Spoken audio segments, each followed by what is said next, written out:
Bismillahirrahmanirrahim. Dear student, in today's session we will discuss about the basic pathology of cancer and what is the difference between malignant versus benign cancer, and what is the nomenclature of benign cancer and what is the nomenclature of malignant cancer.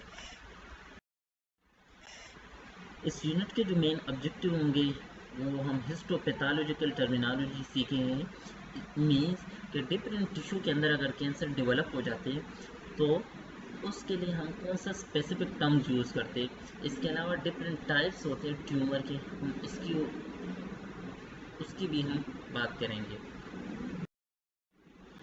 Tumour is a disorder of cell.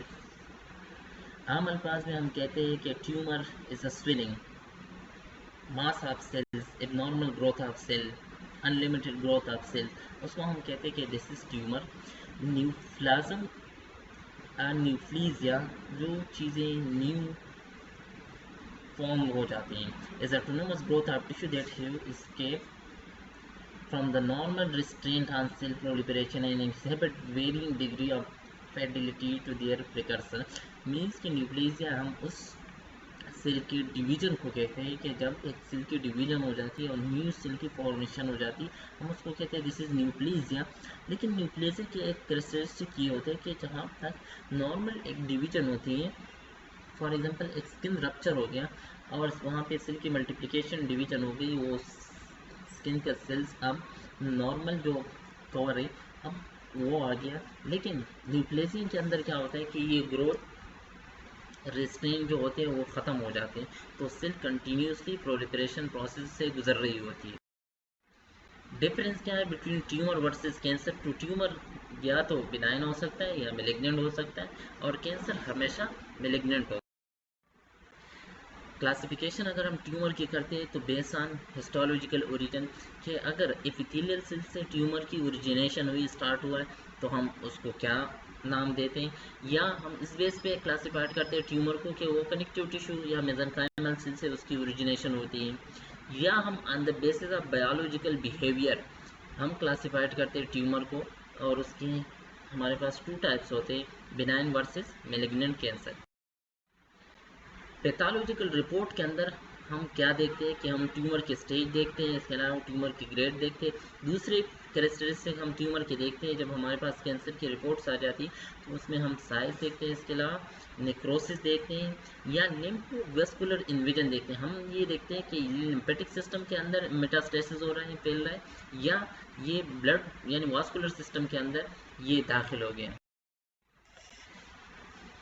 3 major categories होती हैं histological types की basis पे। अगर हम बात करें cancer की, तो एपिथेलियल सेल से जो कैंसर ओरिजिनेट होता है उसके आखिर में हम लगाते हैं कार्सिनोमा। मेसेंकाइमल सेल से ओरिजिनेशन होती है तो हम सार्कोमा ऐड करते हैं एट द एंड। अगर यही कैंसर हेमाटोपोइटिक स्टेम सेल से हो तो हम उसको ल्यूकीमिया या लिम्फोमा कहते हैं। इसके अलावा जो दूसरे माइनर कैटेगरीज होते हैं उसमें न्यूसाइटिक, अगर सेल की ओरिजिनेशन न्यूसाइटिक सेल से हो या मेलेनोसाइट से हो तो हम उसको मेलेनोमा कहते हैं। जर्म सेल से हो तो टेराटोमा, सिमेनोमा, या हम समटाइम वर्ड यूज़ करते हैं यू सेल ट्यूमर या कोरियोकार्सिनोमा वगैरह वगैरह। अगर कैंसर की ओरिजिनेशन एंडोक्राइन या नर्वस सिस्टम के टिश्यू से हो या एंडोक्राइन सिस्टम के ग्लैंड से हो तो हम कार्सिनॉइड, इंसिनोनीमा, स्मॉल सेल कार्सिनोमा, ये टर्म्स हम यूज़ करते हैं। कार्सिनोमा अगर स्क्वेमस सेल्स के अंदर हो, स्क्वेमस एपिथेलियल सेल से उसकी ओरिजिनेशन हो तो हम उसको कहते हैं स्क्वेमस सेल कार्सिनोमा। अगर ग्लैंडुलर टिश्यू के अंदर हो तो हम एडेनोकार्सिनोमा वर्ड यूज़ करते हैं अगर ग्लैंड्स के अंदर हो। अगर कार्सिनोमा ट्रांजिशनल एपिथेलियल सेल के अंदर हो तो उसके लिए हम वर्ड यूज़ करते हैं ट्रांजिशनल सेल कार्सिनोमा, या समटाइम हम small cell carcinoma small cell के लिए। सार्कोमा, स्मूथ मसल के कैंसर को हम कहते हैं लियोमायोसार्कोमा।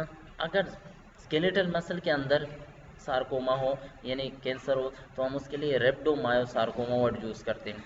अगर एडिपोसाइट पेट्स टिश्यू के अंदर हो तो लेपोसार्कोमा, अगर स्केलेटन के अंदर हो तो ओस्टियोसार्कोमा, अगर कार्टिलेज के अंदर हो तो हम उसको कॉन्ड्रियोसार्कोमा।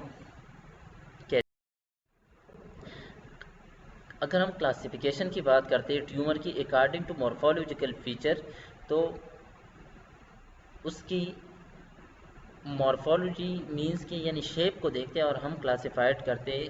तो हम उसके लिए क्या करते हैं, मॉर्फोलॉजिकली उसकी शेप को देखने के लिए हम उस सेल्स को या उस टिश्यू को माइक्रोस्कोप के ज़रिए एग्जामिन करते हैं, जो मोस्ट कॉमनली लेबोरेटरी के अंदर पैथोलॉजिस्ट माइक्रोस्कोप की हेल्प के मदद से टिश्यू को या कैंसर के जो टिश्यू होते हैं उसको एग्जामिन करते हैं, उसको देखते हैं और फिर उस बेस पे वो क्लासिफिकेशन। तो उस बेस पे टू टाइप्स के कैंसर होते हैं हमारे पास, एक को हम कहते हैं बिनाइन कैंसर और एक को हम कहते हैं मेलिग्नेंट कैंसर। इन दोनों के अंदर मेन डिफरेंस जो हम करते हैं वो इस बेस पे करते हैं कि जो बिनाइन कैंसर होता है ये नॉन मेटास्टेसिस होता है, मींस कि ये फैलता नहीं है, वाइल मेलिग्नेंट कैंसर मेटास्टेसिस होता है, वो एक टिश्यू या एक अर्गन से या एक सिस्टम से दूसरे सिस्टम में फैल जाता है थ्रू ब्लड वेसल और lymphatic system. The second most difference, malignant cell के जो कैंसर सेल्स होते हैं मेलिग्नेंट ट्यूमर के, वो अनडिफ्रेंशिएटेड होते हैं, वाइल बिनाइन कैंसर के cell up to some extent हम डिफ्रेंशिएट कर सकते हैं। इसके अलावा malignant tumour nearby cells को या टिश्यू को डैमेज कर रहे होते हैं, यानी इनविजन कैरेक्टरिस्टिक्स के अंदर प्रेजेंट होते हैं, वाइल बिनाइन कैंसर के अंदर ये कैरेक्टरिस्टिक्स नहीं होती। इन अदर थिंग्स, जो इसके अंदर जो डिफरेंस है वो मेलिग्नेंट ट्यूमर के अंदर जो ग्रोथ रेट है सेल के वो फास्ट होते हैं, वाइल बिनाइन कैंसर के अंदर ये स्लो होता है। अब इस पिक्चर के अंदर आप देख सकते हो कि नॉर्मल स्क्वेमस सेल एपिथेलियल, उसके बाद माइल्ड मॉडरेट सीवियर डिस्प्लेसिया को शो किया है, कार्सिनोमा इंस्टीट्यूट शो किया है, इन्वेसिव कैंसर, ये इस पिक्चर के अंदर अलग अलग दिया हुआ है। अब कैंसर के कुछ इनिशिएटिंग एजेंट होते हैं, कुछ प्रोमोटिंग एजेंट होते हैं और कुछ ग्रोथ इनहिबिटर होते हैं। For example chemical carcinogen, virus, unknown bacteria, radiation, ultraviolet rays, replication errors, means कि ये उसके काजेज है जो कैंसर को या एबनॉर्मल ग्रोथ को स्टार्ट कर देते हैं। प्रोमोटिक फैक्टर स्पेसिफिक प्रोमोटर फैक्टर होते हैं, मींस के रिपीटेड इन्फ्लेमेशन, कुछ हार्मोन, नॉर्मल ग्रुप प्रोमोटर वगैरह वगैरह। ग्रोथ इनहिबिटर होते हैं, फॉर एग्जांपल हार्मोन, थेरापेटिक और फिजियोलॉजिकल। नॉर्मल ग्रोथ इनहिबिटर होते हैं, एज हो गई है, सर्जरी, रेडिएशन वगैरह। कैंसर इन सीटू, इसके अंदर आप एपिथेलियल स्लैश मेसेनकाइमल सेल्स के टिश्यू नज़र आ रहे हैं और जो सबसे बॉटम पे है वो मस्कुलर टिश्यू, यानी जहाँ लिखा है सी इन सी टू, इसमें आप देखें फिर ट्यूमर इन्वेसिव हो गया और जो आखिर में क्लिनिकल ट्यूमर है उसका साइज इनलार्ज हो गया और वो मेटास्टेसिस पॉसिबल इसलिए क्योंकि अब ट्यूमर के जो नॉर्मल मास है उसका साइज बढ़ गया। Why histological classification is important in cancer epidemiology, हम क्लासिफिकेशन क्यों करते हैं टिश्यू के बेस पे, ये क्यों ज़रूरी है। Cancer is not one disease, एक बीमारी नहीं है, different cancer types of same organ में है डिफरेंट एक्सपोजर इथियोलॉजी, क्योंकि डिफरेंट टाइप्स के कैंसर होते हैं सेम ऑर्गन के लेकिन उसके काजेज अलग अलग होते हैं, पैथोजेनेसिस उसकी अलग होती है, एज वेल एज उसकी बिहेवियर अलग होता है। मीन्स हम सिंपली उसको कहते हैं कि हेट्रोजेनिटी उसके अंदर अलग अलग होती है। कार्सिनोमा, कैंसर ऑफ एपिथेलियम, 85% जो पेशेंट होते हैं कैंसर के उनको कार्सिनोमा होते हैं, मीन कि उनको एपिथेलियल सेल के अंदर कैंसर ओरिजिनेट होता है। Epithelium is a term applied to the cell that cover the external surface of the body or that line the internal cavity plus those cells derived from the lining that form glands। Epithelial cell हमारे body के अंदर present होते हैं, इसके अलावा gland के जो inner layer होते हैं, इसके अलावा हमारी बॉडी के जो कैविटीज़ है उसके लिनिंग के अंदर ये एपिथेलियल टिश्यू प्रेजेंट होते हैं। इसके अलावा जो लिनिंग है बॉडी के स्पेशली ग्लैंड्स के हो गए वहाँ पे एपिथेलियल सेल नॉर्मली प्रेजेंट होते हैं। तो 85% लोगों को जो कैंसर होते हैं वो epithelial cell carcinoma. Why most common cancer are epithelial origin, ऐसा क्यों है कि ज़्यादातर लोगों को या ज़्यादातर जो कैंसर होते हैं उसकी ओरिजिनेशन एपिथेलियल सेल से होती है। बिकॉज एक मोस्ट इम्पॉर्टेंट बात तो ये कि जितनी भी इन्वायरमेंटल सब्सटेंस है चाहे वो डायरेक्टली इनडायरेक्टली उसका हमारे बॉडी के स्क्वेमस सेल और ग्लैंडुलर सेल के साथ एक कॉन्टैक्ट होता है। दूसरी बात, एपिथेलियल सेल के अंदर फास्ट टर्नओवर रेट होता है, मीन्स कि इसके अंदर फास्ट सेल डिवीजन होती है। उसी वजह से कुछ कार्सिनोजेंस उसके डीएनए को डैमेज कर सकते हैं, और सेल के अंदर जो मेलिग्नेंट प्रोसेस वाला जो कैंसर सेल के जो कैरेक्टरिस्टिक होते हैं वो स्टार्ट हो सकते हैं। इसलिए मोस्ट कॉमनली जो कैंसर होता है वो एपिथेलियल ओरिजिन। स्क्वेमस सेल की कार्सिनोमा की अगर हम बात करें तो originated from stratified squamous epithelial of the skin, mouth, esophagus and vagina, as well as form area of the squamous metaplasia as in the bronchi or squamous columnar junction of the uterine cervix. SSC squamous cell carcinoma is marked by the production of keratin. Squamous cell carcinoma कहाँ कहाँ पे, जहाँ पे squamous stratified squamous epithelial cell tissue present होते हैं, जैसे skin, mouth, oesophagus, vagina as well as cervix के अंदर ये प्रेजेंट होते हैं, या ब्रोंकाई के अंदर प्रेजेंट होते हैं, तो वहाँ पे ये वाला कैंसर ओरिजिनेट हो जाता है। ये स्किन कैंसर तस्वीर आप देख सकते हैं कि जो एबनॉर्मल ग्रोथ है वो बाहर की तरफ आया हुआ है। स्क्वेमस सेल कार्सिनोमा है इस पिक्चर के अंदर। अब ट्रांजिशनल सेल के जो कार्सिनोमा होता है arise from the transitional cell epithelium of the urinary tract such as bladder. Bladder के अंदर जो लिनिंग एपिथेलियल सेल्स होते हैं उसको हम कहते हैं ट्रांजिशनल एपिथेलियल सेल। अगर वहाँ से इसकी ओरिजिनेशन हो ब्लैडर के अंदर तो हम कहते हैं this is transitional cell carcinoma. जैसे इसके अंदर ब्लैडर के अंदर देख सकते हो मसल इनमें से ब्लैडर कैंसर साफ दिखाई दे रहा होता है। ट्रांजिशनल सेल कार्सिनोमा इस पिक्चर के अंदर यूरोथीलियम जो इंडोथीलियल सेल्स होते हैं यूरिनरी ट्रैक्ट के, उसको हम वहाँ पे स्पेसिफिक नाम देते हैं यूरोथीलियम।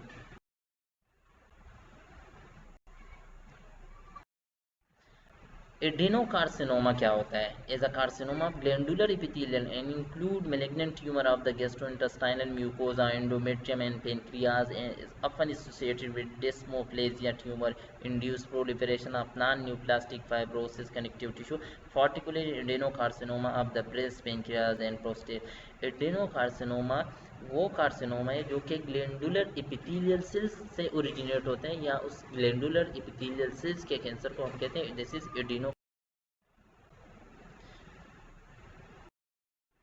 Sarcoma is a malignant tumor of the mesenchymal origin. Sarcoma is often used with a pretext that denote the tissue of origin of tumor, as in osteosarcoma bone के अंदर हो, लियोमायोसार्कोमा अगर स्मूथ मसल के अंदर हो, रिप्डोमायोसार्कोमा अगर skeletal muscle के अंदर हो, और इसके अलावा पिट्यू टिश्यू के अंदर हो यानी एडिपोसाइट्स के अंदर हो तो हम उसको कहते हैं लिपोसार्कोमा। अब हम क्लासिफिकेशन की बात करेंगे, classification of tumour according to stage is clinical assessment of the degree of localisation of spread of the tumour. Stage हम किसको कहते हैं कि कितनी हद तक या कितनी इंटेंसिटी तक ये कैंसर फैला हुआ है। Generally correlated better with prognosis and those histopathological grading. अगर हम इसको ग्रेड कर दें तो हमें इसके प्रोग्नोज का पता लग जाता है। Is exemplified by the generalise tumor nodes and metastasis system which evaluate size and extent of tumor, lymph node involvement and metastasis। हम क्या करते हैं कि किस बेस पे हम क्लासिफिकेशन करते हैं स्टेज का, कि हम उसके लिम्फ नोड में इन्वॉल्वमेंट उसके देखते हैं, इसके अलावा उसके मेटास्टेसिस और ट्यूमर देखते हैं। डिफरेंट स्टेजिंग सिस्टम है, WHO ने अलग इसको क्लासिफाइड किया है, ट्यूमर नोड्स, मेटास्टेसिस वगैरह वगैरह। Sometime oriented towards specific tumour is Dukes system for colorectal carcinoma, और एक डॉक सिस्टम है कैंसर को क्लासिफिकेशन करने के। डॉक सिस्टम की क्लासिफिकेशन को अगर हम देखें तो stage A, B1, B2, C1, C2 and DA। Features क्या होते हैं? एक है tumour confined to the mucosa, सिर्फ म्यूकोजा तक होता है। 90 to 95% 5 साल के लिए बंदा सर्वाइव कर सकते हैं। B1 ट्यूमर ग्रोथ इनटू मस्कुलरस प्रोपिया, यानी अब मस्कुलर लेयर के अंदर कैंसर फैल गया है, मेटास्टेसिस हो गया तो हम B1 कहते हैं। B2 के अंदर tumour growth through muscularis propria and serosa, full thickness हो जाती है और जो सेरोसा लेयर है वो भी इन्वॉल्व हो जाता है। C1 के अंदर tumour spread to 1-4 regional lymph node, यानी 1 से 4 लिम्फ नोड के अंदर जो रीजनल लिम्फ नोड होते हैं जो नियर बाय प्रेजेंट होते हैं उसके अंदर पहुंच जाते हैं तो हम कहते हैं ये this is C1। C2 stage को हम कहते हैं कि tumour spread to more than 4 original regional lymph node के, अब 4 से ज़्यादा रीजनल नियर बाई जो लिम्फ नोड है उसके अंदर फैल गया। और डी हम कहते हैं डिस्टेंस मेटास्टेसिस, मीन्स के लीवर से लंग्स और बोन से लंग्स के अंदर या बोन से लीवर के अंदर फैल गया, तो उसको हम डी में यानी लास्ट स्टेज के अंदर डालते हैं। और लेस देन 1% लोग वो सर्वाइव कर रहे होते हैं। दूसरे कॉलम के अंदर आप सर्वाइवल रेट देख सकते हो कि अगर मरीज़ इसके साथ है इस स्टेज के साथ तो वो कितने % सर्वाइव कर सकते हैं 5 साल के लिए। इन्वेसिव ट्यूमर है इसके अंदर और सुपरफिशियल ट्यूमर है, ब्लेडर के लिंग जो एपिथेलियल सेल है, इसके अलावा नीचे कनेक्टिव टिश्यू तक वो फैल गया है, मस्कुलर लेयर को इन्वॉल्व किया है। अब हम बात करेंगे ट्यूमर की क्लासिफिकेशन की according to grade. Grade of disease. Grading is a histopathological evaluation of the lesion based on the degree of cellular differentiation and nuclear features. इस बेस पे हम क्लासिफाइड करते हैं कि कितने सेलुलर डिफरेंशिएशन है और उसके न्यूक्लियर कैरेक्टरिस्टिक क्या है। वेल डिफरेंशिएटेड होते हैं तो हम कहते हैं कि ग्रेड 1 है, more resemble to normal tissue cell, यानी उसको अच्छी तरीके से हम डिफरेंशिएट कर सकते हैं। ज़्यादातर जो ग्रेड 1 के सेल्स होते हैं वो नॉर्मल टिश्यू की तरह होते हैं। मॉडरेट डिफरेंशिएटेड ग्रेड 2 हम के अंदर हम उसको ग्रेड 2 में काउंट करते हैं। Less resemblance of normal tissue cell, यानी वो हमारे नॉर्मल सेल से या टिश्यू से लेस मिलते जुलते हैं। अनडिफरेंशिएटेड उसको हम ग्रेड 3 में काउंट करते हैं। Loss resemblance to normal tissue, यानी उसके सेल या ट्यूमर या जो एबनॉर्मल ग्रोथ होती है उसके हमारी बॉडी के नॉर्मल सेल से कोई रिसेम्बलेंस यानी कोई मुशाबहत नहीं। इस पिक्चर के अंदर आप बिनाइन प्रोस्टेट हाइपरप्लेजिया देख सकते हैं।